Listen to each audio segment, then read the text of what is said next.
Good evening, everybody. Call the July 17th, 2025 City Council meeting to order. Suze, would you please call the roll? You bet. Mayor Case here. Councilmember Mayor Pro Tem Nakai, excuse me. Here. Councilmember Bryant. Here. Councilmember Gear. Was that a yes? Okay, so he's here. We're just getting the Zoom going. Councilmember Jones Here. and Councilmember Smith. Yep. Thank you. All right, would everyone please join me in the Pledge of Allegiance? I pledge allegiance to the flag of the United States of America and to the republic for which it stands, one nation, under God, indivisible, with liberty and justice for all.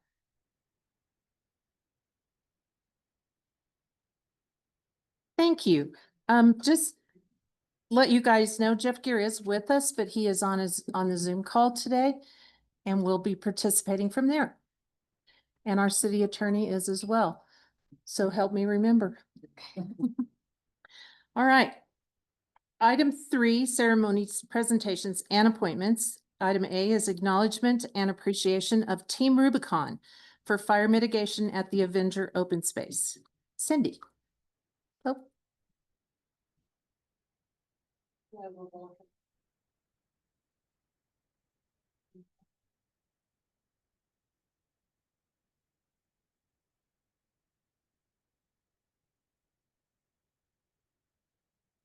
And I welcome Kimberly Burleson with me tonight.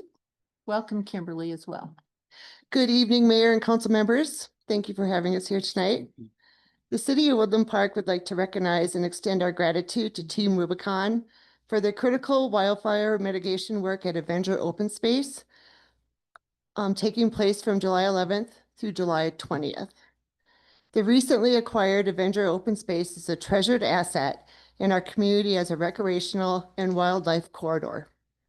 As we face unpredictable wildfire seasons, the proactive stewardship of our public lands is not just a conservation priority, but a public safety necessity. That is why the work being performed by Team Rubicon is so meaningful. They're trained volunteers comprised of military veterans, first responders, and skilled civilians are applying their expertise to reduce wildfire fuels through the clearing of overgrown vegetation, brush, overcrowding, and deadfall. The fire mitigation project not only preserves the integrity and health of Avenger Open Space, but also creates critical fuel breaks that serve as defensive barriers to help slow or stop the spread of wildfires. These fuel breaks provide protection not just for Avenger, but to adjacent neighborhoods and the broader community. Team Rubicon brings not only skilled labor, but also a spirit of service, discipline, and community that elevates every project they touch. Their partnership with the city reflects the best civic collaboration. Their time, talent, and tireless efforts are an example of what it means to serve and protect even outside of uniform. On behalf of City Council, city staff, and the residents of the City of Woodland Park, we offer our sincere thanks and appreciation to Team Rubicon for their work, their mission, and their continued commitment to safeguarding our community. Please join me in recognizing and applauding their invaluable contribution.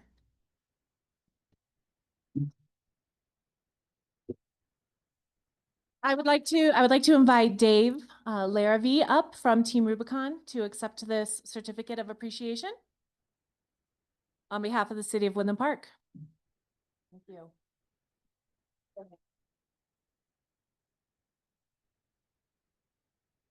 Thank you so much, Dave, and please share that with your whole team.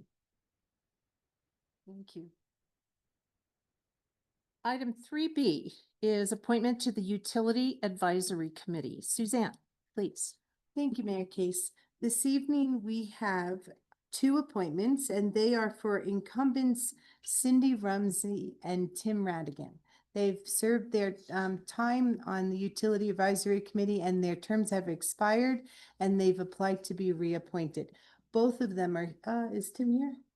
There he is. I knew you were coming. Yep. Both of them are here this evening with us. So if council would like to call them up and speak with them, they're available. All right. Let's start with Cindy Rumsey. And we'll have Tim on deck. Welcome. Hi there. If you just give the council a little brief information about you and why you want to reapply. Mayor, council members, citizens, I've enjoyed 3 years on the Utilities Advisory Council. I have learned so much about water that I didn't know there was. Really. I've learned how expensive it is and how we really need to be stewards of water in Colorado. I don't know. I just enjoy going to the meetings and being part of this group. Great, thank you. It's kind of like drinking from a fire hose, isn't it? Yes. Council, any questions for Cindy? Yeah, I had, so Cindy, what's one thing that you've enjoyed most about being on our board? Well, getting to know people on the group that I didn't know for sure about them, anything, but just really, I came from Kansas where water was not a problem. So coming out here was quite a enlightenment about water. We had, on the farm I grew up, we had irrigation well that had 600 gallons per minute production. And that just kind of scared me when I came out here and found out that most wells have 10 or something like that. So just realizing what it's like to live here. Thanks. Anything else, council? Jeff, you have anything? No, ma'am. All right, thank you. If you would like to just hang out, we'll talk to Tim and see what he's got on his mind. Hi, Tim Radigan. I've been a resident of Woodland Park for about 26 years now, and I've been on the committee now. This will be my 7th year. Very interesting water. I'm a whitewater raptor, so I follow the rivers, the CFSs, and watch the reservoirs. I drive to Junction once a week. I see Dillon's getting full, so that means they'll release water. That means there'll be more water in the upper Colorado, so I can go rafting. Because when it gets to a certain level, then, you're just going over all the rocks and stuff like that. So I like to push it to September and utilities committee is, it's quite an experience, a lot to learn. I don't know how Kip does it, juggling, gambling, predicting what it's going to be like, and God forbid about the price of water. It is amazing. It's like oil, and hopefully, if somebody's got the answer, what can we do to fill up Lake Powell? Let me know, because that's, I watched that and it's not good. But yes, I'm ready to serve another term, All right, if you'll have me. thank you. Okay. Council, do you have any questions for Tim? Yes. Steve. Are you a glutton for punishment? Well, somebody's got to do it. Then you would. Somebody's got to do it. Jeff, do you have anything? Nope, I'm good. Okay, thank you. You're Thank welcome. you so much. You're welcome. All right, council, I would look for a motion to appoint the two incumbents, Cindy Rumsey and Tim Renigan. I'll make a motion to approve or to appoint Cindy Rumsey and Tim Radigan to the UAC. I'll second it. Thank you. We have a motion and a second. Any further questions or discussion, council? I will say it's been a pleasure to sit on the board with you both. Same with you. Oh, thank you. Very intelligent. Thank you. Yes. I just want to say, thank you, for being part of that. I think you both rightfully are aware how important water is to our community, and I appreciate the different viewpoints that you both bring to it. So again, thank you for serving. Yeah, All right. I was just gonna acknowledge the same and thank you, guys. But also, Catherine, there's still some big things coming up in front of the UAC, right? Or not? Yes, Yeah. yes. And having them continue is a whole lot easier for Kip and I and Jeff Right than on. having to explain it again. Yeah. It's a wealth of knowledge. Good. Yes. All right. Thank you. Suzanne, would you call the roll, please? Yes.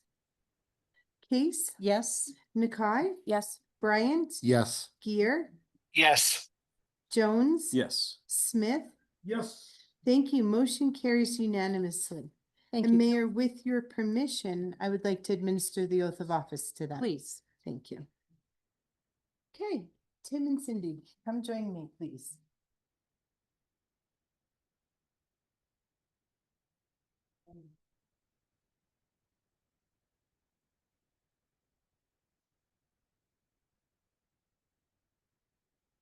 Here, and raise your right hand. And repeat after me. I, please state your name. I, Cindy Rumsey, Do solemnly swear do solemnly swear that I will support the Constitution of the United States that I will support the Constitution of the United States and the state of Colorado, and the state of Colorado, the charter and ordinances the charter and ordinances of the city of Woodland Park, of the city of Woodland Park. and that I will faithfully perform the duties I will faithfully perform the duties of Utilities Advisory Committee member, of Utilities Advisory Committee member upon which I'm about to enter. on which I'm about to enter. Congratulations. Thank you. Thank you. Congratulations. I'll have you sign these so it's official. So we'll just have you sign them right here. Cindy, here's yours. And Tim, here's yours. Thank you. Pen for a second. And Kip is very happy.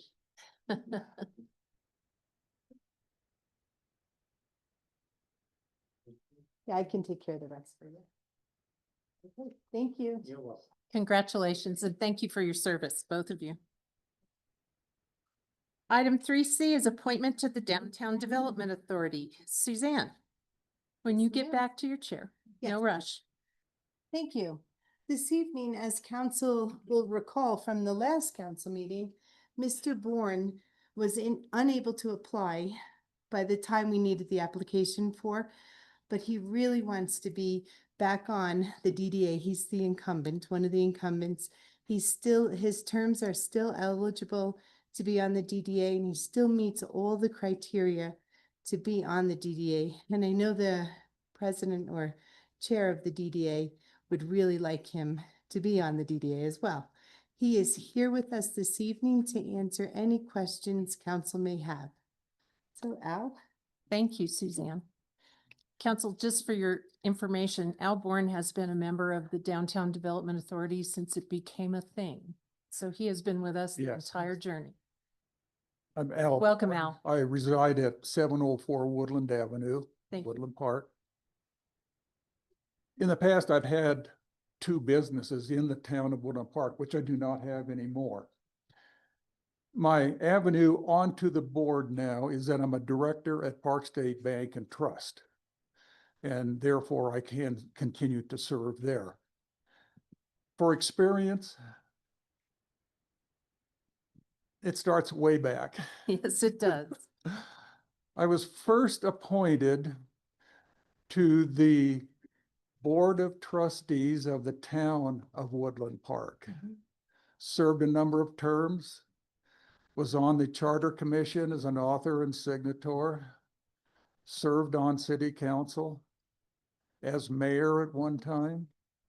So I've had a fair amount of experience and exposure to municipal planning and municipal administration. Much of my experience has been, in the public sector. I've been on school board 2 terms during the 1980s when it was a particularly active growth and development period. along the way, there's a lot of other, committees that I have served on, as part of our community. Those are probably some of the major issues that we can bring forward that would be beneficial as I continue to serve on the DDA board. Other experiences that I've had are probably not particularly conducive to work on the DDA board because I was the county deputy coroner and coroner for many years too. You never know. Those experiences, we don't need to worry about. Want to commend the current board for appointing the 2 new members. It is nice to have some new people on the board too. But I'm looking to the board to confirm an old person. So you have something new and something old, and we'll continue for another term. Thank you, Al. Thank- Council, do you have any questions for Al? Not a question, just a comment. You are a glutton for punishment. You're a glutton for punishment. I've been a glutton for punishment for several decades. Yeah, I've got some calluses. Yeah. No, I just wanted to say thank you for applying, Al. Really, really excited about that. All right. Suzanne, would you call the roll? We need a motion. So Oh. I'll go ahead and Thank initiate you. a motion. Bail me out, George. A motion to appoint Al Bourne to the DDA, the Downtown Development Authority. Thank you. I'll second. Thank you. Thank you. We have a motion and a second. Not for through my help, but thank you, George. Another little interesting tidbit, you were working with the water committee. I was on the board of trustees when that original contract was negotiated and signed. Way back when. Yeah. All right, thank And you. we were criticized severely at the time because it was too expensive and they couldn't imagine us using it. Do you remember what it was, do you remember what we paid for the water, Al? Do you remember? I'm sorry? Do you remember what we paid for the water then? No, that's too far back. We could No. probably look it up. My All right. memory's not that good. All right, Suzanne, would you now call the roll, please? Yes, ma'am. Nakai? Yes. Bryant? Yes. Here? Yes. Jones? Yes. Smith? Yes. Case? Yes, Thank you. Motion carries unanimously. Al, would you join me up here? Thank you for your continued confidence. Thank you you. bet. Thanks, Al.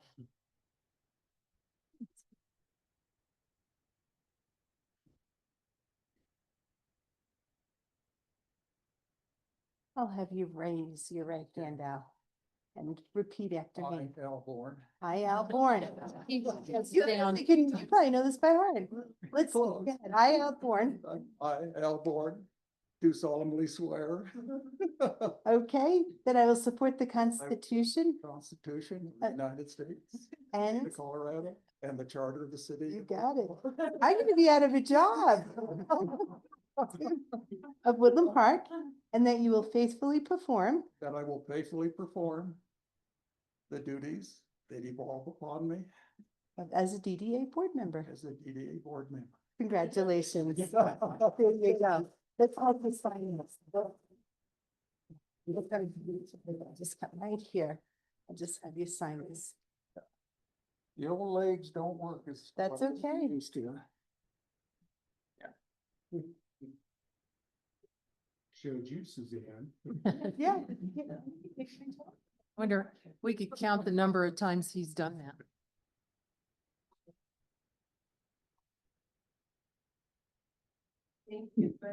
Thank you, Al. Congratulations. Council, that takes us to item 4, no, D, 3D. You guys, I'm so glad you're here. Proclamation declaring July as Parks and Recreation Month, and we have Cindy Keating. Good evening once again. Good evening. Suzanne, I was going to say you have a new replacement when you go on vacation. Yeah.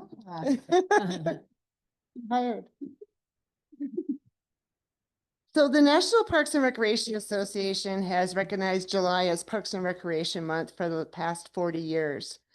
Tonight, I'd like to recognize the Parks and Recreation staff, along with all the volunteers, for helping us provide a responsive and balanced system of parks, trails, open space, and recreation activities, enhancing lifestyles and meeting the needs of our community. Last week, the staff all our full-time staff got together and went out to Memorial Park for a photo at the new Harmony Park, which was donated by the Ute Pass Woodland Park Kiwanis to show off our musical talents. I do want to let you know that there were deer in the park when we got there, but after we played, they were gone. We scared them all away. In celebration of Parks and Recreation Month, we'll be conducting a rock scavenger hunt from July 23rd through July 31st. All ages are welcome to participate. Rocks that have been decorated by our art camp kids will be located throughout our city parks. Once a rock is found, they can bring the rock to the Park and Recreation office, and they have a little goodie bag that they receive. And then they also are entered in to win a prize. We have a first, second, and third place prize promoting the Aquatic Center and Park and Recreation activities. Finally, I would just like to thank you, City Council, and the community for supporting parks, trails, and open space recreation activities. Thank you. Thank you, Cindy. All right, well, I'm going to read a proclamation. It is Proclamation of July as Parks and Recreation Month. Whereas Parks and Recreation is an integral part of communities throughout this county, including the city of Woodland Park, and whereas Parks and Recreation promotes health and wellness, improving the physical and mental health of people who live near parks, and whereas Parks and Recreation promotes time spent in nature, which positively impacts mental health by increasing cognitive performance and well-being, and alleviating illnesses such as depression, attention deficit disorders, and Alzheimer's. And whereas Parks and Recreation encourages physical activities by providing space for popular sports, hiking, trails, swimming pools, and many other activities designed to promote active lifestyles. And whereas Parks and Recreation programming and education activities such as out-of-school time programming, youth sports, environmental, arts, and cultural education are critical to childhood development.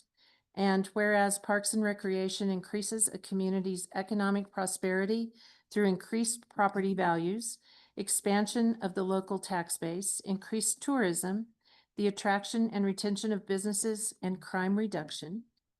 And whereas Parks and Recreation is fundamental to the environmental well-being of our community.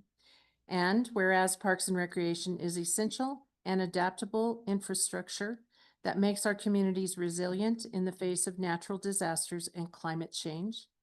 And whereas our parks and natural recreation areas ensure the ecological beauty of our community and provide a place for children and adults to connect with nature and recreate outdoors.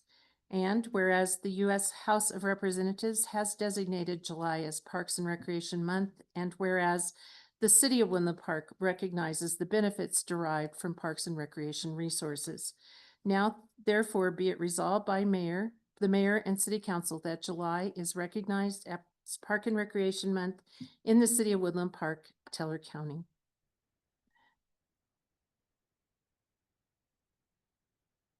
And Mayor, right. can I get a picture of you and Cindy and staff Yes, with the proclamation? Thank you. sure. One step. One step. Okay, good. I want to see the rocks. The kids in the art camp see these. Fun.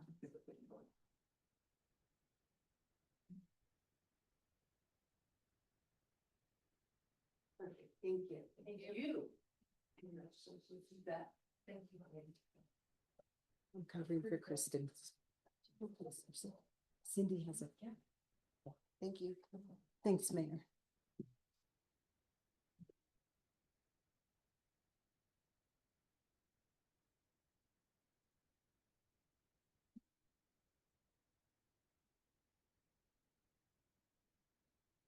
Item 4, additions, deletions, or corrections to the agenda. Do we have anything, Suzanne? No, ma'am. Thank you.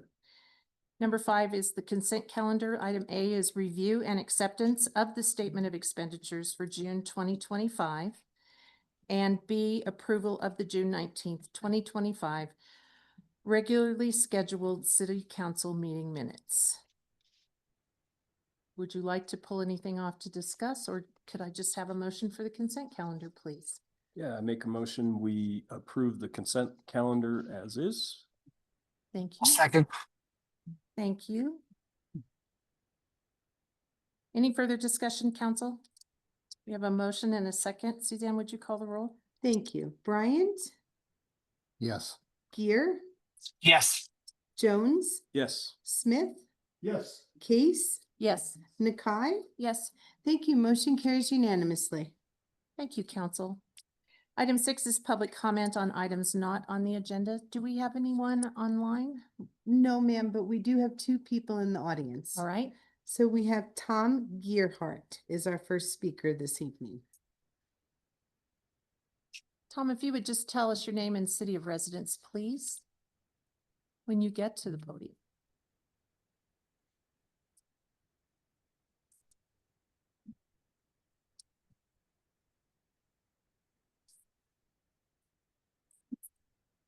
Tom Gearhart, Well- resident of Woodland Park. Thank you. Welcome. Thank you. Nice to be here. I'm not sure about the protocol or how to go about my 3 minutes, and I understand there's a clock and I don't have my timer running, so. It'll be right there on that screen above your head. There it is. And when you start speaking, they'll start. Okay, And we're not hardcore about that, so don't feel pressured. okay. All right. So I hope that any comments I'm making will not get taken as criticism necessarily. I have a couple of concerns. And earlier today, I spoke with Aaron, I think it's Vasilati. Just met Aaron for the first time and spoke with him about my concerns. So I didn't want it to be just not looking into what I have concerns about without some action. My concern is the community garden on the City Hall property. I own a property catty corner to the City Hall. It's the gray building that my tenant Atlas CPAs occupies. So if you know that building, it's just south of the main post office. I look out my office window and I've watched the progress of the garden come to fruition. I knew nothing about it before it went into effect. My concern is that there's usually notice given on private property that is requesting some sort of variance or whatever's involved to get a permit to do any kind of activity that might need some acknowledgement to citizens that there's something going on and that public comment can be made about it. I understand there's most of what happened with the decision to go ahead with that garden had happened without any public notice. It just happened within City Council. I'm new to City Council records to try to find when and how that happened, but I did go through City Council meetings that were online. I couldn't find anything necessarily in the council meetings that identified it. I did a search on garden and so on, but I didn't find anything. Not that it didn't happen. I understood that there was some council consideration to approve that garden. So the concern generally from 2 vantage points is that I believe it doesn't enhance the beauty of our city, particularly City Hall. I don't know of another City Hall property that is doing what we're doing. As an example of my concern, I recruit highly compensated individuals to work in some of the businesses that I'm representing as their accountant and CPA and consultant. One of which is a physician office, and we're trying to recruit a physician to the area.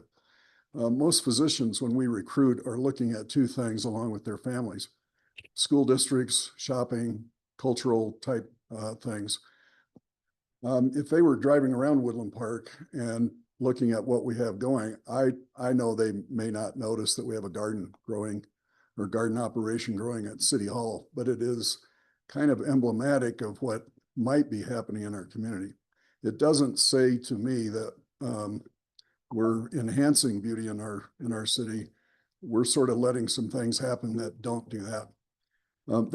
That's a point of view that I take somewhat personally, but I use it in my work to try to make sure that I'm successful in recruiting people to the area.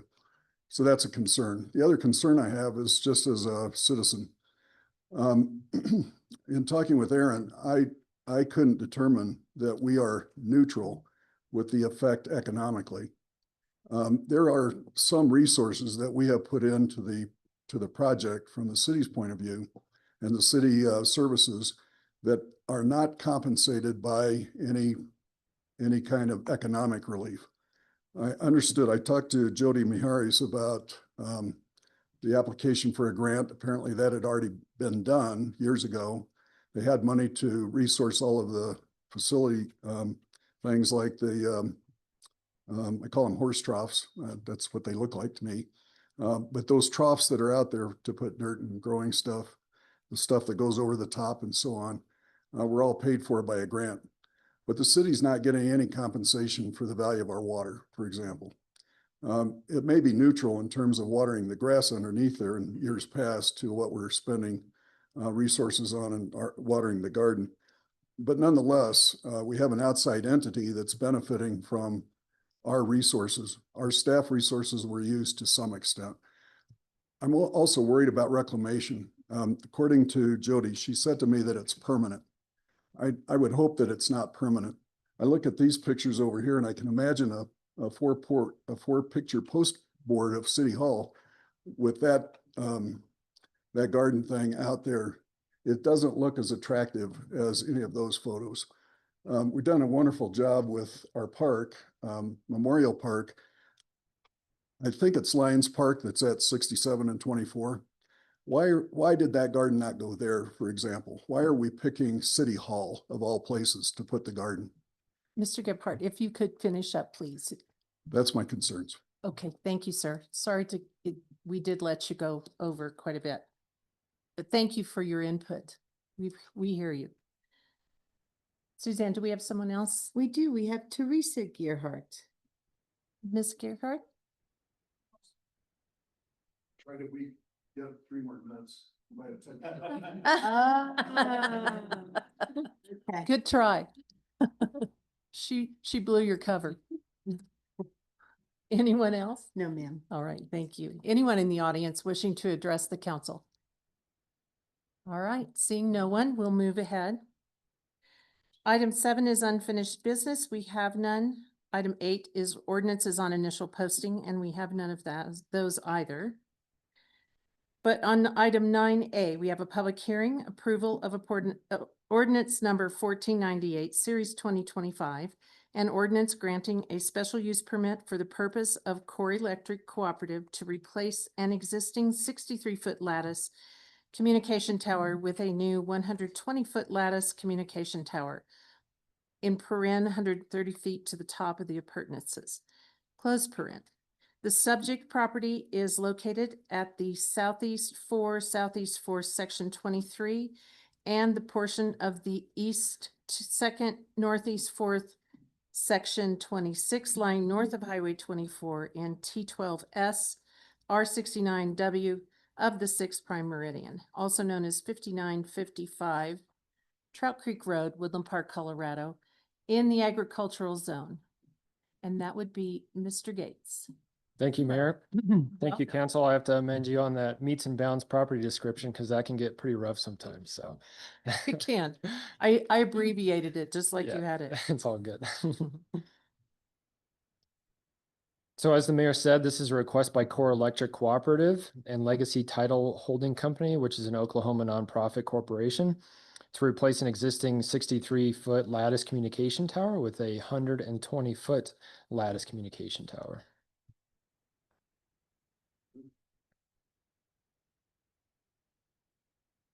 You still got rocks. Just 1 second.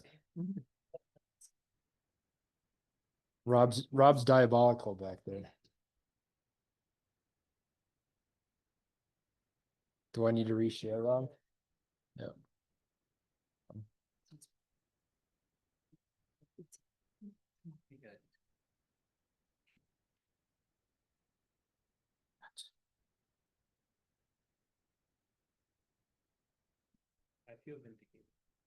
You are. We need the Jeopardy song. All right, here we go. There we go. Okay, perfect. Back on track here, council. The subject property is located north of the intersection of Trout Creek Road and Colorado State Highway 24, as seen here on this slide. The subject property is described with the Meets and Browns property legal description, which means it has never been platted. Currently existing on the subject property are power lines with easements that are owned and maintained by Colorado Springs Utilities. There are also several companies that have constructed transmission towers located in the northern portion of the property, including but not limited to Sprint, T-Mobile, Verizon Wireless, and Core Electric. The current ages of the existing towers on the subject property are unknown to us at this time, and it's believed that the construction of the existing towers happened before city permitting. As you can see from the slide, the property is zoned agriculture. On the right-hand side of the slide is an aerial photo, which you can see the tower location on the northern portion of the property with the dirt road leading up to the site, which Core Electric Cooperative maintains. On this slide, you'll see two different photographs that were included within the application. These photos are looking northeast at the site. The photo on the left is the existing conditions with the existing core tower outlined in red. On the right-hand side is the proposed conditions once the new tower is constructed, and again, it's outlined in red. Again, this is the existing and proposed conditions of the subject property at the site looking northwest. And these photos were taken from the driveway going into Walmart. On this slide, you will see proposed elevations of the tower. As you can see here, once the tower is constructed, it will still not be the tallest tower on the site because of the placement on the mountain. The application was referred to the entities listed here on this slide, and staff only received one comment, and that was from CDOT stating that they had no comments. So.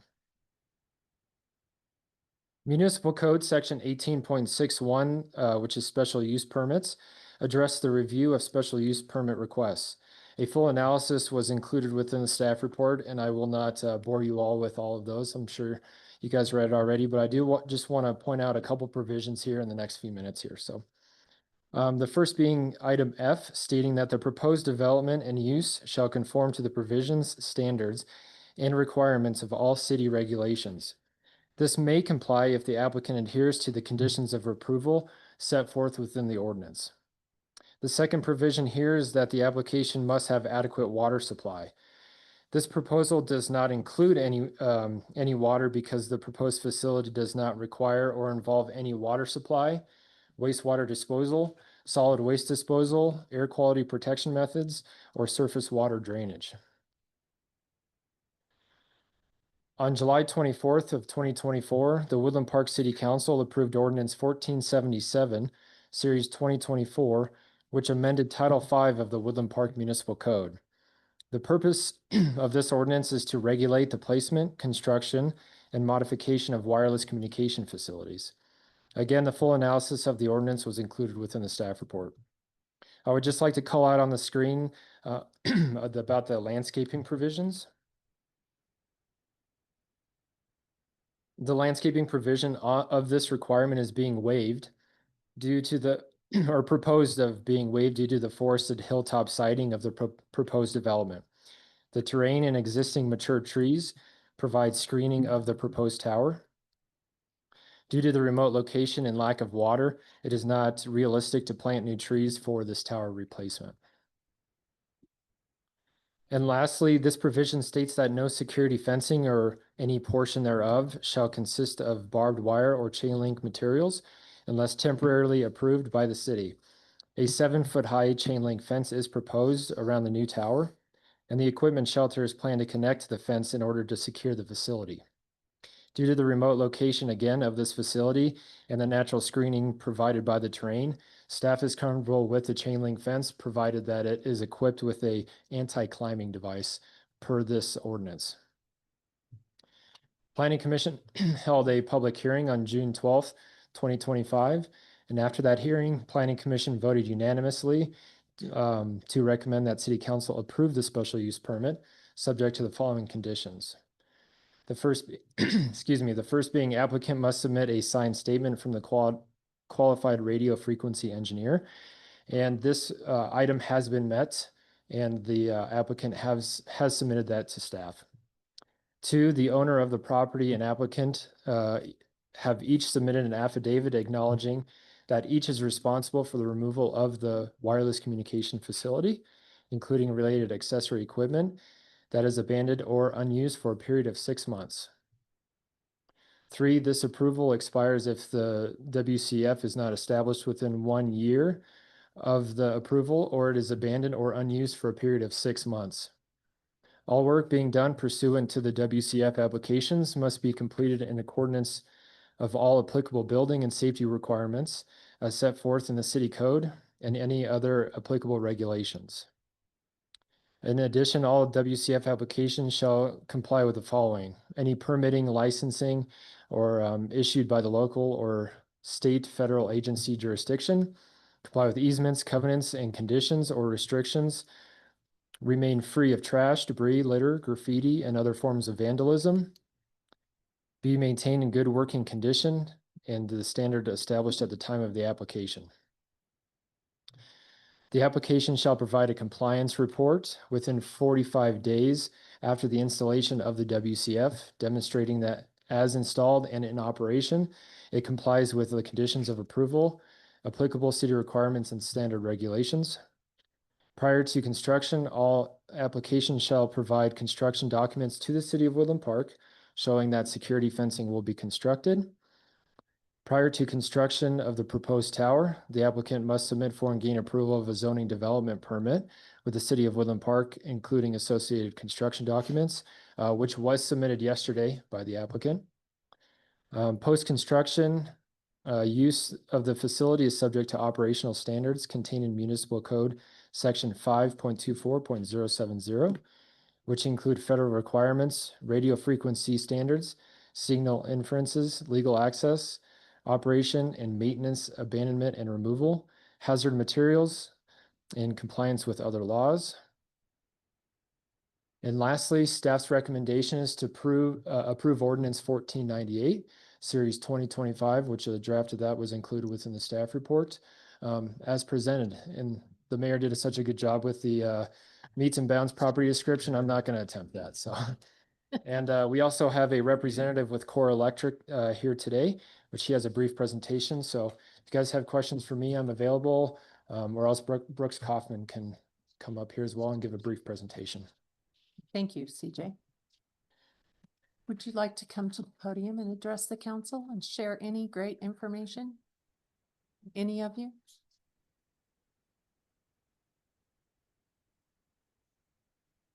Welcome. You just give us your name and your place, home of residence. Okay. City of residence. Brooks Kaufman with Core Electric Cooperative, the Lands and Rightsway Manager. Core headquarters is at 5496 North US Highway 85, Sedalia, Colorado. And we do have a local office here in Woodland Park off Highway 67. Thank you. So kind of filling in for Ashley. She had a family emergency, so hopefully you guys will give me a little bit of a break. Again, this tower, the first tower, yeah, I'll get into that a little bit. So just to give you guys a little bit of background, the existing tower was put up there in 1984. We were actually the first tenant up there. It was called the Gold Hill Tower site. The Gordon Foundation owned the property. So we worked with that foundation to prepare and have this tower up there at the beginning. Back in the 80s, we prepared the road that goes up there. We provide the electricity. I wanted to make a correction that Colorado Springs Utilities does not provide the electric up there. It is Core Electric. Just a little bit of background and how that tower became what it is. So in our presentation, you know, why are we upgrading this tower? And one of the big concerns up there is the trees. It was put back up in the 80s. The trees have grown since then. over 40 years of tree growth, and it's blocking some of our signal to communicate to our substations and our office here in Woodland Park.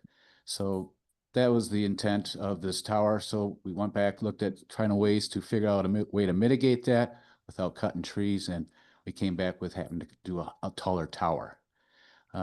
So this tower also offers emergency services, not just for Core, but Teller County itself, and the ambulance services in the area. And also it's important to our grid function. When we have outages, we can communicate with our facilities, to our substations, so we can address outages quicker. So also communicate with our service trucks so that our servicemen can get out to sites where we have outages or we have problems, and especially, when we have high wind situations, we can communicate to our facilities remotely and turn on circuits or put them on a different type of, we call it reclosure. When you guys see ever blinks on the line, it's usually from a tree hitting the line or an animal or something like that. We can respond a lot quicker and de-energize that line if we need to and address where the problems are. Next one. So a little bit of background, I was just kind of talking about is the system that we're using. It's a relatively new system. Core has been really reactive to wildfires and bringing our reliability up. You guys probably noticed that our reliability in Woodland Park is very good. You don't have very many outages, and if we do, it's usually concerns from weather or a vehicle hitting a power line or an animal being in the line. But our response times are very well beyond the norms for a utility provider. Next slide, please. So talking about the current communications, again, microwave system, what it does is talks to our Badger Mountain facility out in Park County, which, serves a lot of the Hartselle area and stuff like that with our communications. It goes back to Elk Creek Fire Department in Jefferson County, and also to our substation here in Woodland Park off Sourdough, and then also to our office that just got remodeled, and also our Divide substation. So it communicates between all of our substations, and also automatically goes back to our Sedalia office. So it's kind of weird. It goes all the way out to Jefferson County, then it goes out to Strasburg, then back to Castle Rock, and then to our office. That's our links for this microwave system. So it's a great backup system to have. It's not our primary system. We use a lot of fiber nowadays, but this is for emergency services on our system. And then two-way radio to communicate with our servicemen is what we use that for. We have some antennas up on the top, and then other equipment, meter reading. Way back when, we used to go to every meter by foot. Now we can read these meters remotely, so this interconnects with our metering system. And then also other equipment that's out there, we have Teller County Sheriff is attached to this tower, Town of Woodland Park with the irrigation system, and then also some other ambulance districts. So this tower, we utilize it for nonprofits, government organizations that can actually attach towers where they don't have to go to the Verizon towers. They don't have to go to these other entities that own towers. We don't charge a fee for this. We think it's a good community support system and for this tower system. So next slide. So this is all the uses that are on this tower. All the entities that are on there, what frequencies they're at, what position they're at. So a little overwhelming, this matrix, but just to give you an idea of, how important this tower is to the community. And then, yeah, like I said, the benefits, secure communications with our private network for cyber threats. Also the public benefit, reliable uninterrupted power for hospitals, homes, water treatment plants, etc. The Sheriff's Department uses it, and other local agencies. And then, for us, it's for our vaults and our grid system to be more reliable. That's what we use it for. So, just to give you an idea of the time frame, we're looking at starting construction next week, if it's possible. Estimated completion will be at the end of October. And then traffic, the kind of construction traffic that's going to be up there's a tower crane, pickup trucks, that type of equipment will be up there to assemble the tower. And then the existing tower will be decommissioned. and removed from the site once the new tower is up in the air. So if you have any questions, feel free to ask.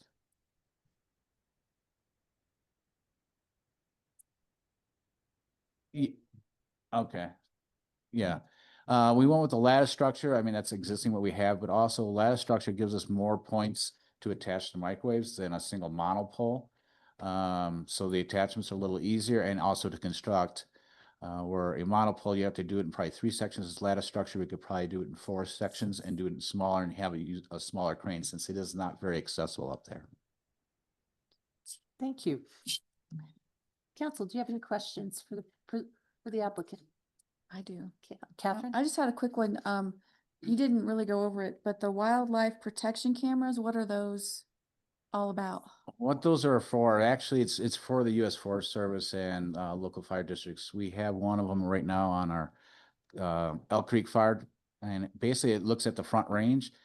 Since you guys are probably all familiar with the U.S. Forest Fire Tower over here, well, that gentleman's no longer there. So we worked with agencies, ourselves and Excel Energy and U.S. Forest to put this type of camera. It can monitor the whole Front Range and this area, and it can detect flumes of fire or smoke, and it can pinpoint that, and we can get actual emergency services to those areas. So we're going to have this on this camera on this tower too. Great, thank you. Mm-hmm. For the tower equipment, is there any sort of fire suppression for those systems or any other sort of control? With it being located up there on top of the hill and remote, is there any sort of, I guess, fire danger from the facility itself? Not the tower itself, but the equipment inside is all enclosed in a fire protected building. Thank you. Anyone else have any questions? Jeff? No, my question was already answered, so thank you. You're welcome. All right. Then if you'll stick around for a minute, I'm not going to forget this one. I'm going to now open the public comment portion of this public hearing. If there's anyone in the audience or online that would like to address the council. Yes, sir. So ma'am, we have Mr. Brent Broadfoot signed up to speak. All right. You just give us your name and city of residence, please, sir. Yes, my name is Brent Broadfoot. I've been a resident of Teller County since 1993, 94, and we've been here going on 32 years. I live at 138 Skyline Drive, Holiday Hills subdivision. And I do have a concern about this tower going up. I'd like to read something that give you a little background of myself here. I was responsible for the design, management, and technical support of all real-time SCADA, supervisory control and data acquisition, and telecommunication networks for approximately 9,000 miles of mainline and gathering pipeline, 93 compressor stations, 5,286 wells, 30 town border stations, and approximately 125 transportation exchange points across Kansas, Oklahoma, and Texas. This involved the state-of-the-art supervisory control and data acquisition monitoring of 2,800 I/O points, 141 RTUs, 5 MTUs, utilizing VHF, UHF communications, and VSAT satellite technology. This real-time data was then transmitted to our gas control center in our corporate office in Houston, Texas. We've been, I'm bringing about a concern that we've had. This has been going on for about the last year and a half, the last quarter of 23, all of 24, and it's gotten a lot worse in 25. We have now been full-time residents and taxpayers going on 32 years. Everything was good until the last approximate year and a half. As you all know, Teller County and Woodland Park has really grown in the last few years. As you can read in the Courier, more people cause more problems, crime, noise, traffic. I'm now getting to the point. We all enjoy our cell phones and the access to the internet. They give us, especially after having poor rural landlines for many years. Now people are demonized if they say anything negative about 5G cell towers. There have been articles in the Courier and online about the pros and the cons of the 5G technology. Everything was good until they installed 2 cell towers behind us off of a Parkview and Parkview Circle during the COVID lockdown, without discussing it and input from all Holiday Hills subdivision. 3G and 4G were okay, they were fine until they went to 5G. Then all of the broadband sellers started moving into Teller County and the Woodland Park area and building more of their antenna cell tower structures, higher, larger, and bigger. Gold Hill Tower antenna farm. My wife and I started noticing a very loud oscillating and modulating buzzing sound 24/7 at our home. After living here for over 30 years with peace and quiet and good health, we have a nightmare causing our skin to burn, insomnia, health issues, and nothing can mask this noise. After buying thousands of dollars of 5G test equipment for EMF radiation, consulting an EMF Wi-Fi experts, and noticing daily changes in the loudness over this last year, we have noticed a trend at what increases in Teller County Fridays. What increases in Teller County Fridays, Saturdays, and Sundays and holidays. Every Tom, Dick, and Harry with their families leaving Colorado Springs Friday up the pass to get to the mountains for their skiing, gambling, new casinos, recreations, and then on Sundays and holidays returning back to the city with all the traffic. This includes data traffic at its worst. Add to that all the traffic going in and out of the Edlow Road and Catamount for all the construction vehicles for the South Catamount Dam project and back to the Catamount Ranch activities. We have also noticed new cell towers in the Ranch Estates areas. After consulting with a cybersecurity expert, we have triangulated our home on an updated topographic map of Teller County in relation to all these new cell tower local locations. We have also taken many RF EMF readings with different expensive RF EMF test equipment. We're also seeing antennas installed on trees in neighborhoods, and we are being blasted 24/7 by microwave EMF radiation, and it's killing us. I have had more skin cancer surgeries in the last year and half than in my first 70 years of my life. I would like to play a sample and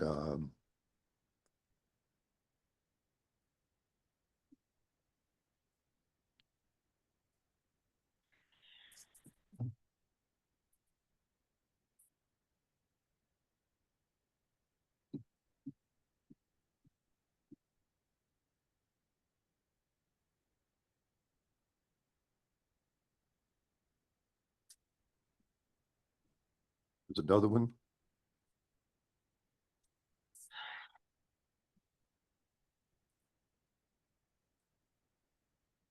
Here's another one.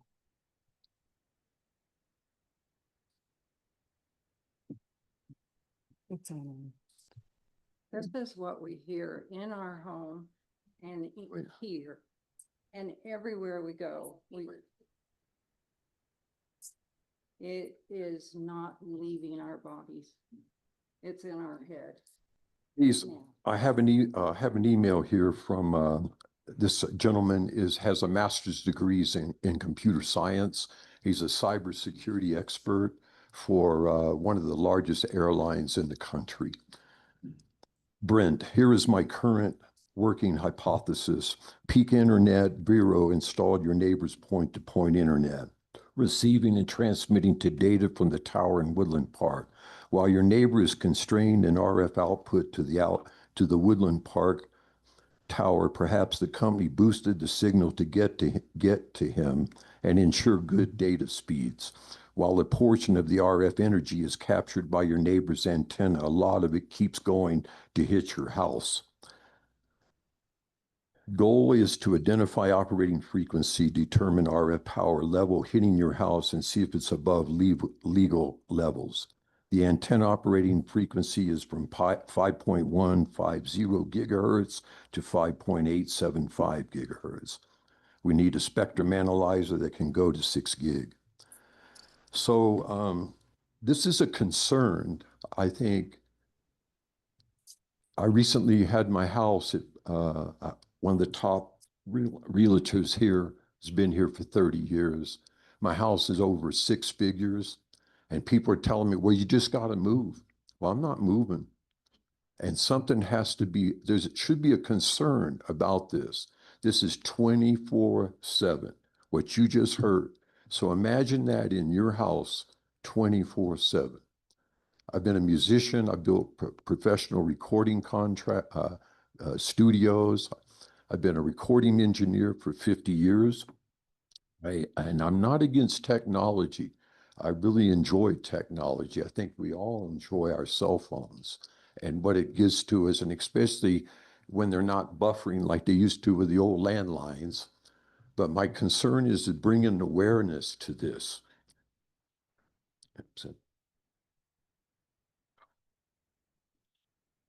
Yeah, we can have body temperature at 102.5, 103.5 on our torsos with a digital thermometer. And so I just want to bring this awareness. I have some things I'd like to show, and I would like to leave it at that. I would like to talk to one of the core guys, some input there. The one on the topographic there, as you can see where my house is on the one topographic map there. And then the other ones will show you what microwave does to someone. My wife was put in the hospital, an emergency room. We've had numerous issues with health. And when I see people putting, dishes on trees up by the road, there's like a 60 foot, I think, easement or 30 foot from center line to the county. And when I see, an antenna put, and I didn't have any trouble with this until one of my neighbors next to me, he changed and he went from he changed his broadband, and then the one across the street from me changed his broadband. By them trying to shoot that data, that RF signal from Gold Hill there, is that years before I tried getting them to do that for me and it wouldn't reach. So I'd like to know who allows people, who inspects. I guess that's what I'm saying. If you build a new home in Teller County, you have all kinds of inspectors. So who inspects the work of all these broadband companies that are coming in? It's almost like the Wild West. So who makes sure that they're in compliance to FCC guidelines, which are very strict? One of the broadband companies was fined $50,000 for not taking care of business with the FCC before they applied for an application.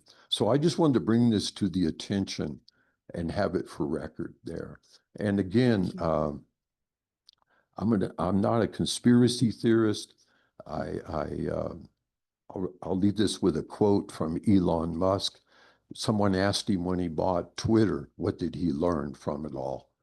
And when he turned into X, and he said, one thing I learned is that the difference between a conspiracy theory and truth is 6 months.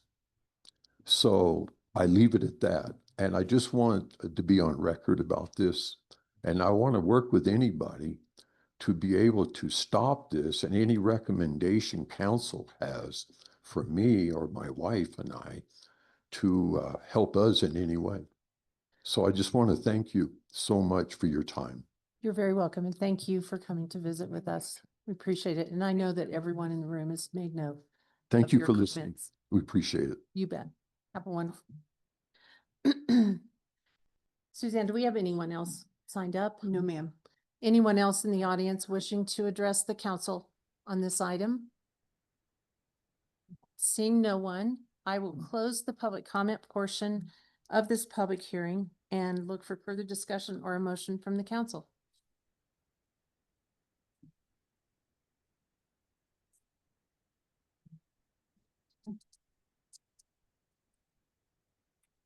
I'll make the motion, although it's gonna be hard for me to make it over the Zoom. Go ahead, But Jeff. I make a motion for the approval of ordinance 1498, series 2025, and ordinance granting a special use permit for the purpose of Core Electric Cooperative to replace an existing 63-foot lattice communication tower with a new 120-foot lattice communication tower, which is 130 feet to the top. The subject property is located in the southeast floor, section 23, in that portion of the E2N E4 section 26 lying north of Highway 24 in T12S R69W of the 6th Prime Meridian, 5955 Trout Creek Road, Woodland Park, Colorado, in the agricultural zone. Wow. Thank you. Council, do I have a second? Yeah, I'll second it, but can we include the conditions 1 through 8? Yes, including conditions. Thank you. I meant, Now yes. now you may make your comments, Smitty. I was just gonna ask CJ a question. Go ahead. What's an anti-climbing device? Yeah, the planning commission had that same question. So within that ordinance, the one that was approved in 2024, the anti-climbing device, that's really all the information that ordinance gave us. From what I can decipher is because barbed wire or razor wire or something that you would see like at a jail isn't allowed either. So what I can kind of gather is, like you've seen those chain link fences with the angled top, to us, that would be like an anti-climbing device. So those are barbed wire. They don't have. They don't have to be. I've seen them, like with chain link all the way up without the barbed wire. So during the planning commission hearing, we also talked about some sort of like the slats that you put in chain link. Our planning directors, I think, very smartly pointed out is, well, you probably want to see in the, tower facility, if someone's walking in and, there's a bear or a mountain lion in that, in that area, you'd probably want to see it until you, or before you open the gate. So, that's kind of what we've been talking about with the applicant. So. Very cool. Yep. Thank you, CJ. Anything else, council? All right. Suzanne, would you call the roll, please? Thank you. Gear, Yes. Jones, Yes. Smith, Yes. Case, Yes. Nakai, Yes. sorry. Gear. I got Gear. Mhm. Who didn't I call? Right. I'm sorry. Yes. Bryant, thank you. Motion carries unanimously. Good thing somebody's keeping track. Yeah. All right, thank you. Item 10A is approval. This is new business, forgive me. Item 10A is approve a rock gem and jewelry show temporary use permit. A request from Kim Packman, the applicant, and Peter Labar, the property owner, for on-site vendor camping August 11th through the 18th, 2025 for the Woodland Park Rock Gem and Jewelry Show special event at 19250 East US Highway 24 in the Service Commercial Zone District. This is quasi judicial as well, council. So I will look to Grant for presentation. Grant, would you tell me how to say your last name? My last name is pronounced Autai. Thank you. All right. Thank you for that introduction, Mayor. All right. So what we have here is our annual Rock Gem and Jewelry Show in conjunction with camping. And this has happened for the last 15 years here in the city of Woodland Park. And where this happens is in our, there we go. So if you look at our site map, where this happens is at the old Saddle Club grounds, which is south of Safeway and north of Walmart on the west side of US 24.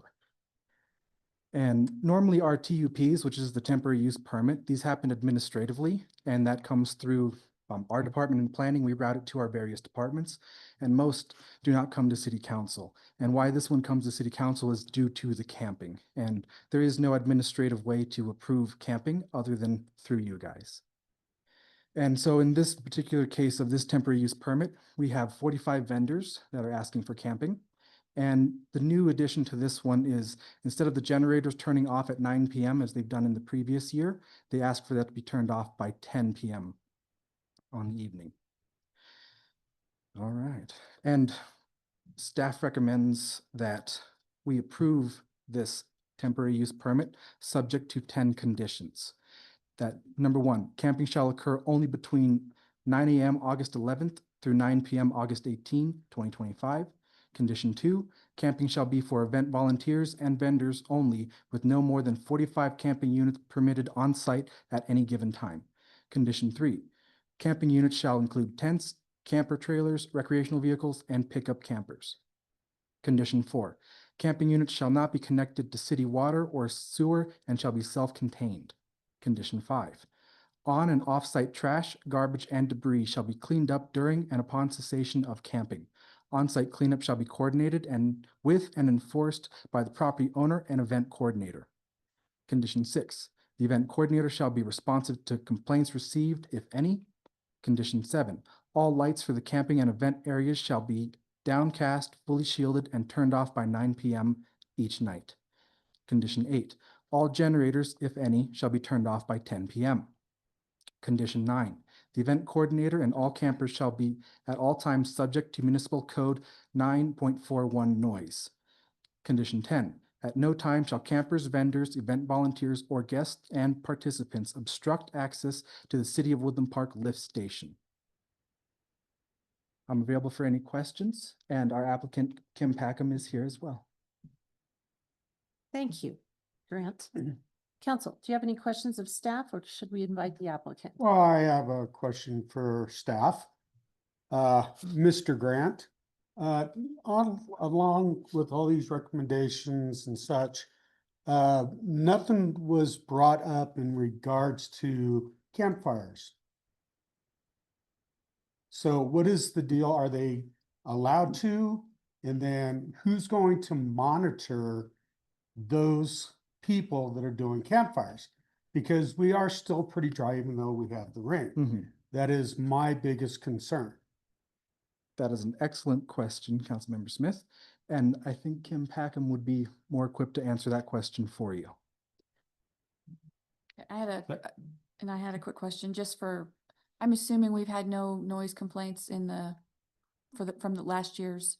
Correct. I actually spoke with dispatch this morning and they said they've actually had no records of any complaints ever for this. Well, that was my recollection. I just wanted to make sure. Thanks. Thank you. Anything else for staff? All right, would you like to join, the applicant like to join us at the podium, please, and thank you.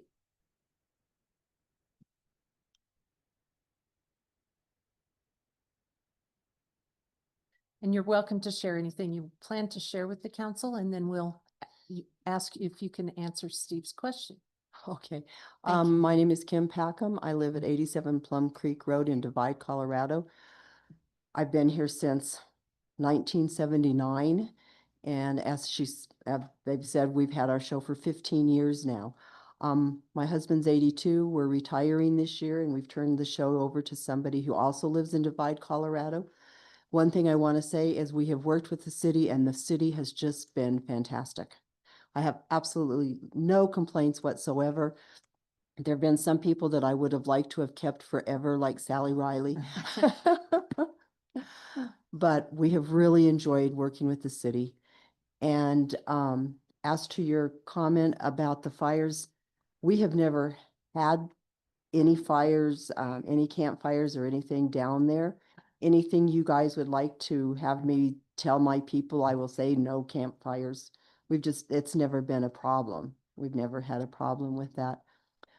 With having the generators run till 10 o'clock, as most of you know, there's no people around us. There's nobody for us to bother. The other thing is, for an example, Bristol's Cone Campground, their noise limit is until 10 o'clock, and I think they have more people around us than we do. So I think that's all I have to say. I appreciate you guys. Thank you. Was your answer, are you satisfied? You can add a condition in the motion. Yeah, that's. that's what I would like to do. Okay. You know, same thing like, you know, when that thing up the golf course with the Frisbee thing, you know, yeah, we agreed that they were able to do, you know, small campfires, yet we had asked and requested that the golf course manager was there on site. So he can control what is going on. And so, you know, that's what I, you know, would bring to the table. If they're gonna have campfires, then I would like to see somebody there that will monitor to make sure nothing gets. We stay on site the whole time. I have a question. You know, the little propane burners, now would that be? Oh, do you know what I'm talking about? The propane campfire kind of deals? We've never had anybody use them, but if they wanted to, would that be I mean, appropriate? I think we're overcomplicating this, but I think that you just go by the fire code. And if we're in a stage 1, then that's what it is. And if we're in a stage 2, then that's what you get. So I don't know that we need to add any additional conditions to this. Yeah, I agree with George on that one. I would too. Okay, great. Thank you. Thank you, It's a Steve. good discussion. It is. All right, anything else, council? All right, then I'm going to open the public comment portion of this public hearing and look to see anyone online, Suze? No, ma'am. No one signed up either. All right, anyone in the audience wishing to address the council? All right, seeing no one, I will close the public comment portion of this public hearing and look to council for further discussion or a motion, please. I do have one question. You said you had turned the rock show over to a new organizer and Divide. Are they here this evening? Okay, fantastic. Yeah. Thank you. Shadowy. Fair enough. Smart girl. And what was your name? Living Okay, thank you, Belinda. 10 years now. Okay. Pleasure to meet you. Anything else, council? All right, Okay, I'll look for a motion. So I'm gonna read this whole thing, right? I It's make a tough. motion to approve a rock, gem, and jewelry show temporary use permit, a request from Kim Packman and Peter Labar for on-site vendor camping August 11th through the 18th, 2025 for the Woodland Park Rock, Gem, and Jewelry Show special event at 19250 East US Highway 24 in the Service Commercial SC Zone District with the conditions set forth by planning. I'll second. Thank you.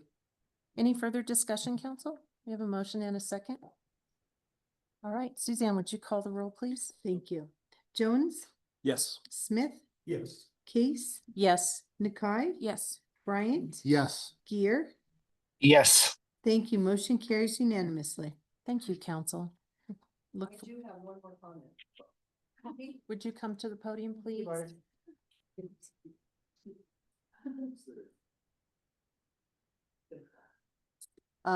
Pete Labar owns the property and we rent it for the show. He actually has nothing to do with the show, though. He just rents the property. Okay, I Thank just you. didn't know why his name was on there and I didn't want him to go, don't get me in part of this. Thank you for that. All right, that takes us to item 10B, approval of resolution number 932, a resolution establishing expedited review policies for future affordable housing projects. Kimberly. Thank you, Mayor and Council. To give you guys a little backstory, we are bringing forth a resolution that will officially put into record that we have adopted the Proposition 123. If you guys are familiar, we approved that, you guys approved that earlier. And just for public awareness, the Proposition 123 in Colorado, also known as the Dedicated State Income Tax Revenue to Fund Housing Projects Initiative, was approved by voters in 2022. It establishes the State Affordable Housing Fund and dedicates a portion of state income tax revenue to support affordable housing initiatives. And what this means is a 0.1% amount of state income tax will be available to contractors that would like to come in for affordable housing. It is not a city state, or I'm sorry, a city sales tax. It is a state sales tax. We opted in to allow developers to access those funds. We were awarded a grant in 2022 for the IHOP grant through DOLA. And in order to be in compliance with their strategies, we need to put this resolution forward that says we do opt into the 1, 2, 3, and that we have also adopted a 90-day expedited review process for any developers coming in for short affordable housing. Thank you, Kimberly. Thank you. You'll remember, council, we opted in a while back for that program. Yeah, and can you remind, how much was the grant? The entire grant was for $63,750, but we've only spent about $43,000 of that. Okay. So. Thank you. So the way I read the the notes or the resolution, the only thing we're actually expediting is getting it before planning and council. Is that Correct. correct? That is So correct. everything else stays the normal. We're not cutting. That is corners, correct. Correct? That is correct. Thank you. Thank you. Anything else? Jeff, do you have anything? No, ma'am, I do not. You should be proud of me. I've remembered you every time. Don't get used to it. All right, council, anything else? Would look for a motion, please. I'll make a motion. Go ahead, Seth. I'll make a motion to approve resolution number 932, a resolution establishing expedited review policies for future affordable housing projects. I'll second. Thank you. We have a motion and a second. Anything else, council? Suzanne? Smith, Yeah. Case, Yes. Nakai, Yes. Bryant. Yes. Gear, Yes. Jones. Yes. Thank you. Motion carries unanimously. Thank you, council. That's all the new business we have. Takes us to item 11, reports, mayor's report. I have something interesting for you all. At the Pikes Peak Area Council of Governments board meeting last week, hold on, I'm getting there. The CDOT 10-year draft plan for years 27 through 36 for transportation projects came before us for approval before it goes to the committee and to the state for approval. The state's committee for approval. We had one of those committee members with us at the meeting, and a long discussion took place with everyone from Park County, Teller County, and El Paso County are part of the region, which is Region 2. And there are 13 municipalities in that region, in those counties. It was quite a lengthy conversation. Some pretty difficult questions were posed to the CDOT representatives that were there. And what I perceived to be the reason for all of the tough questions was the heavy, and I will share with you that 10-year plan. Did you see it?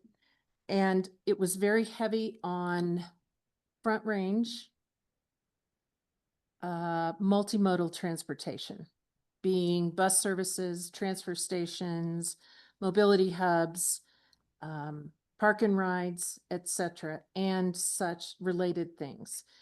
We were informed after many questions, we were informed by the commission member that was there that the legislature has no appetite at all for any capacity improvements. I'm sure you can figure out what that means. And that was not received very well by the Council of Governments.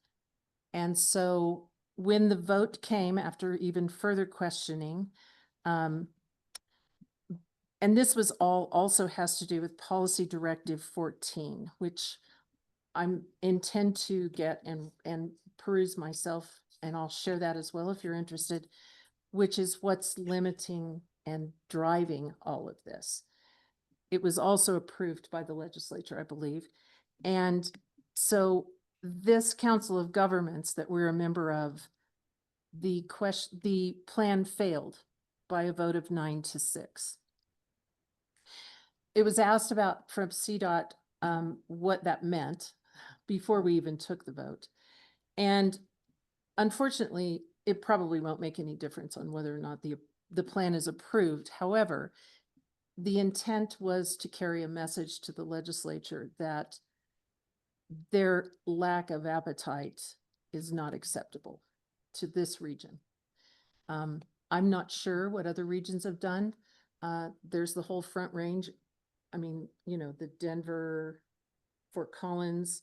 It also was very heavy on light rail from, they're planning from Fort Collins to Pueblo as a long-range plan for the light rail system.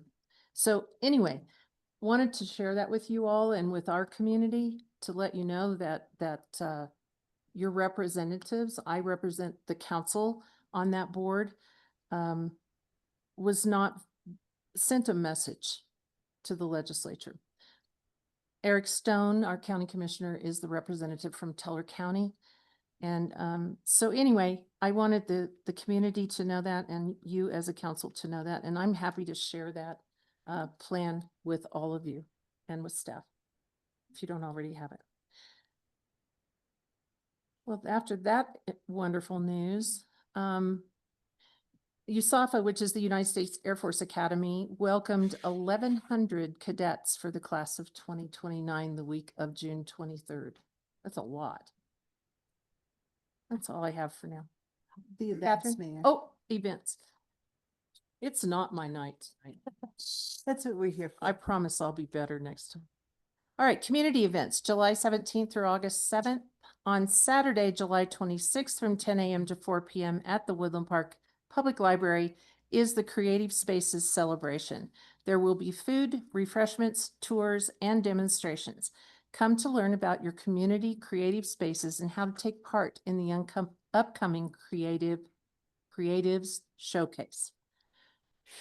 On Saturday, August 2nd, from 11 a.m. to 5 p.m.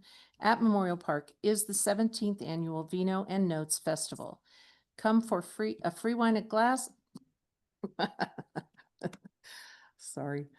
Come for the free wine glass, wine tote, and unlimited wine tastings, and stay for the jazz music. Tickets are still available at vinoandnotes.com. On Tuesday, August 5th, from 5 p.m. to 8 p.m. at Memorial Park will be the National Night Out.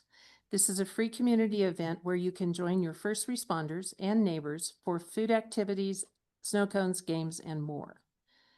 Both our Sheriff's Department and our Police Department will be participating in that. And last but not least, the Vibes Game, which is our Woodland Park night at the Vibes Game, will be a little different this year. The council will not be misbehaving at this one.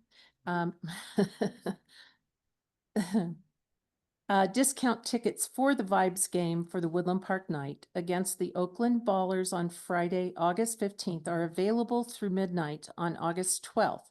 Tickets can be purchased by visiting the city's website and clicking on the city calendar towards the bottom of the homepage on August 15th, and you'll find that space. The prices are reduced for a $6 ticket with a $2 processing fee for a total of $8. Good thing I'm done. Catherine, it's your turn.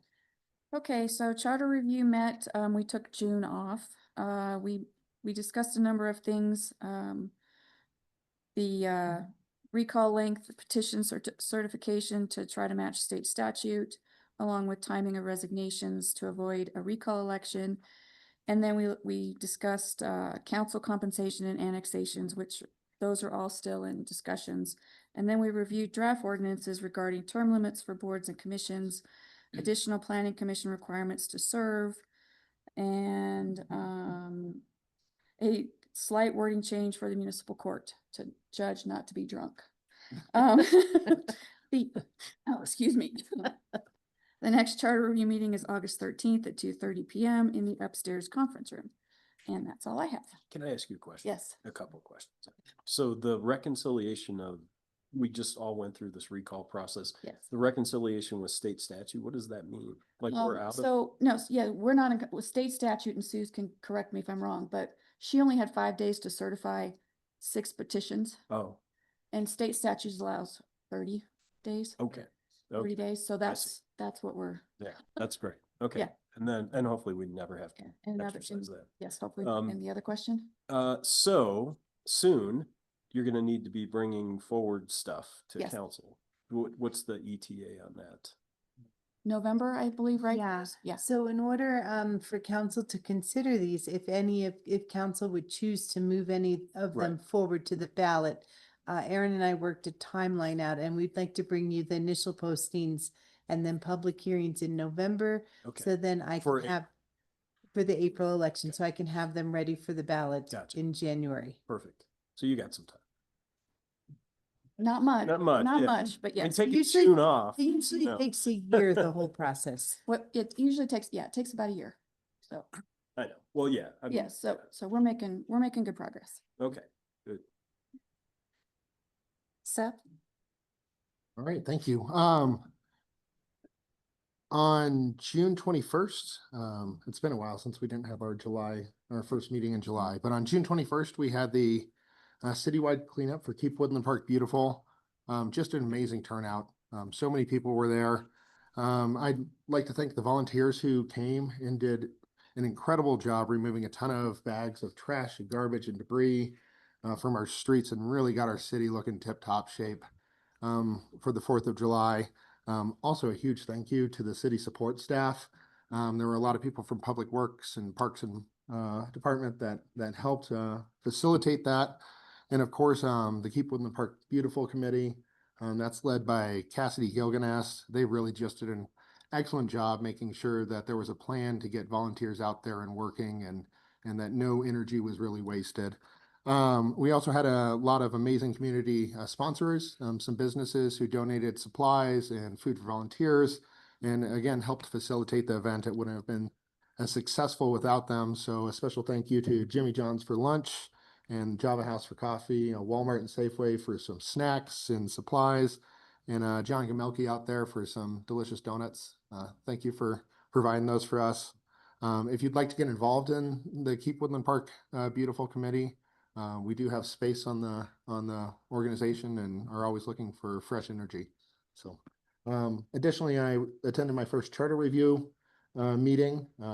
Catherine's already talked about the things that were discussed, but I just want to let people know that there's an incredible group of citizens out there that are really adding thoughtful discussion, and I think providing some really good suggestions that are going to go before council. So. That's it for me. Thank you. George? Kimberly, can I put you on the spot a little bit? Sure. So Steve and I were just talking, the 47, or did you say 47,000? That was, okay. Do you know what specifically that went to? And if you don't. I do. Okay, good. Points Consulting, they were the ones that did the housing needs assessment. Okay. And they did the public comment, they did the open houses to Right. bring everybody together to get kind of what the community wants to see for the future. Okay. And yeah, that's what the whole thing was for Points And Consulting. then the remainder, is there any plan for the remainder? We de-obligated it. I will add that at the time we had the housing needs assessment presented and council was able to consider it, it didn't seem like there was an appetite at that time to do anything additional. Right. So we did not want to end up having to pay that funding back additionally. So we put the pause on it and Kimberly de-obligated the funds. And I think that was the right decision at the time.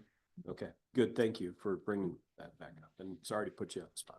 No, absolutely, it's okay. Additionally, I guess the only other thing I talked about is DDA. We did have the opportunity to meet the week of the 4th of July, even though council decided not to meet. DDA was still plugging away.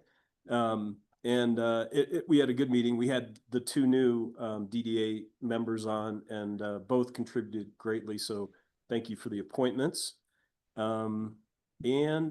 Yeah, the micro grant program is continuing and Aaron, I'll probably let you just take over whatever, because you always give some portion of it. I hate to take away your thunder. So I'm really proud though of the micro grant program, and it looks great out there. Things are really starting to come together. So yeah. Yep. Cool. Steve? That's it.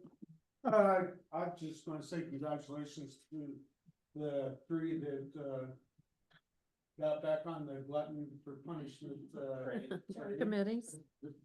Outside of that, nice job tonight outside. Thank you. Aaron? Oh, no, Jeff. Jeff. I almost. Hey, you said you didn't, and then you did. No, I'm kidding. No, I actually don't have anything this week or this meeting, so it's kind of interesting though from this perspective to kind of watch you guys. Isn't it? I'll tell Yeah. you, yeah, the one time I had to do that was strange. Yeah. Yeah, it definitely is. Emotions.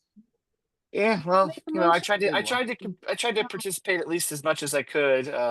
Hopefully you didn't hear my dogs too much. So otherwise, no, I don't have anything this meeting, and yeah. All right, thank you. All right, Aaron. We also have the city attorney. Oh yeah, I Oh, forgot. yeah. Oh, yeah, him. I have no report. Thank you, Mayor. Nice shirt. You are Thanks. not a forgettable person. It's not easy. That's awesome. Do you have anything for us, Jeff? I do not. Okay. Thank you. Now, Aaron. Thank you. I did want to remind the community that we are accepting applications for our Main Street Board through July 25th. So please visit our website if you have any interest in applying. We are very excited about reigniting that board. I will add to the National Night Out on August 5th. Please remember you can bring your school supplies out and we'll help to collect those for the kids in our community. So I think that's pretty awesome. And then to add to our DDA meeting, I did want to say on July 1st, the DDA passed a resolution to pay 50% up to 50,000 for the master plan for Bergstrom Park. So very excited for that partnership and what can come from that. And so I plan to bring a supplemental for that in the coming meetings. We don't have any expenditures yet, so there's no rush, but we don't want to forget about that. And then just thank you to our staff and all the crew for the amazing work that they did over the July 4th weekend and all the prep before and all the cleanup after, because we had thousands and thousands and thousands of visitors, which is fantastic. So thank you. Can you share a number, estimate or something? How many people were basically in the park area? I've heard estimates of up to and exceeding 10,000 on the day of July 4th. Yeah, So that's I would pretty believe that. incredible. There were a lot. Look at the grass. Pretty incredible. Yeah. Yeah, I've never seen bald spots Well, on the right- grass before like that. And but the crews are doing a fantastic job Yeah. bringing it back. So They are. It looked great. And I was mentioning to Aaron the other day that on Sunday, there were just families everywhere in the park and it Awesome. looked fantastic. And I wanted, was Cindy still here? Anyway, the music structure that was put up, I was driving in today and there was like, a couple, a man and a woman, and they were absolutely jamming on this thing. I was like, oh my gosh. And, they were just dancing around and playing. So it was really cool. Yeah. Harmony Park. Thank you. Yeah, it was really cool. So good stuff. Aaron, I'd like to just piggyback on your thanks to the staff and the crews on the 4th of July. I'll tell you, for the Symphony Above the Clouds, this was my last year serving on that board. There was not a space of grass anywhere for anyone to sit on that night. And it was just a beautiful night. The fireworks were amazing. And thanks to everybody for making it such a special day. Yeah, it was very good. I do have a question for you. Can you talk more about Main Street though? I think people are starting to wonder, I know Anita's working, to get the board back in place, but there's questions about connection with DOLA, communication with DOLA, all that. Absolutely. Can you talk through that? Yeah, so my understanding is we are planning to do a presentation at the first meeting in August to thoroughly go through a lot of those questions and what it is. But I know we've had several meetings with DOLA already. Kimberly and Anita and the mayor have met with DOLA and we've started that process back up. I don't think we have any specific updates at this time unless Kimberly has anything she wants to add. I've heard some of the questions and I think most of those will be answered. DOLA will be here during that council presentation to talk to you guys and really answer a lot of those questions and just reintroduce it to the council and ensure you guys know what the program is and what the program isn't and how they're going to support us as we grow our program back. Excellent. Thank you. I think also the representative from the Main Street, Colorado Main Street, is going to try to be here as well. I believe so. I hope so. Yeah. Between the two of them, they've got a lot to offer. Excellent. Thank you. Sorry. Aaron. And that's all I have. All right. Well, anything else? Do you have anything? Thank you for asking, but I do not. Okay. Not tonight. Thank you. All right. Thank you, everyone. We are adjourned.